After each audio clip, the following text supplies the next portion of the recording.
Tem um caos antigo, contado nas comunidades do interior, que muita gente evita repetir depois da meia-noite. Porque dizem que o Divino Espírito Santo escuta até aquilo que a boca não consegue confessar. Lá num vilarejo cercado de morro e eucalipto, morava um homem chamado Geraldo. Era conhecido por ser bravo, fechado, desses que quase não olham no rosto da gente. Depois que perdeu a esposa por doença, ele mudou completamente. Parou de visitar os vizinhos, largou a plantação secando e vivia sentado na varanda, olhando para o nada, como se esperasse alguma coisa voltar.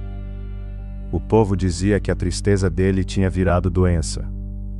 Só que numa época de Pentecostes, a bandeira do Divino começou a passar nas casas da região. Quando chegaram na casa de Geraldo, ninguém achava que ele ia abrir a porta, mas abriu. Dizem que naquele instante o vento ficou forte de repente, e a chama da lamparina dentro da sala começou a balançar sem apagar.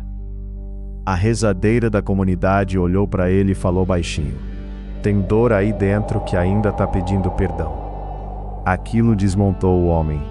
Naquela noite, pela primeira vez em muitos anos, Geraldo entrou na novena. Sentou no último banco, cabeça baixa, sem falar com ninguém. Mas no 7º dia da oração, aconteceu uma coisa que até hoje o povo comenta arrepiado. Enquanto todos rezavam, "Vinde, Espírito Santo", Geraldo começou a tremer e chorar. Não era choro comum. Era como se tivesse arrancando alguma coisa pesada de dentro dele. Ele caiu de joelhos e falou na frente de todo mundo: "Eu passei anos culpando Deus, mas era eu que não conseguia me perdoar." A igreja ficou em silêncio. Teve gente chorando junto. Teve gente dizendo que sentiu um perfume forte de flores no ar, mesmo sem existir flor nenhuma ali dentro. Depois daquela noite, Geraldo mudou. Voltou a cuidar da terra, voltou a conversar, parou de beber. E todo ano passou a carregar a bandeira do Divino Espírito Santo na procissão da cidade. Mas o detalhe mais estranho veio meses depois. Atrás da fotografia antiga da esposa dele, encontraram um papel escondido. Era uma oração ao Espírito Santo. E no final estava escrito: "Quando ele finalmente abrir o coração, cura aquilo que eu nunca consegui alcançar."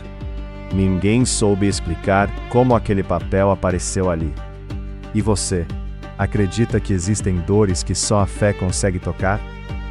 Conta aqui nos comentários se na sua família também existe algum caos envolvendo promessa, cura ou o Divino Espírito Santo.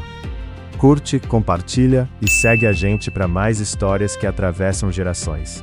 E muito obrigado de coração a todo mundo que ficou até o fim desse vídeo. Aos novos inscritos, sejam muito bem-vindos ao Canto da Prosa.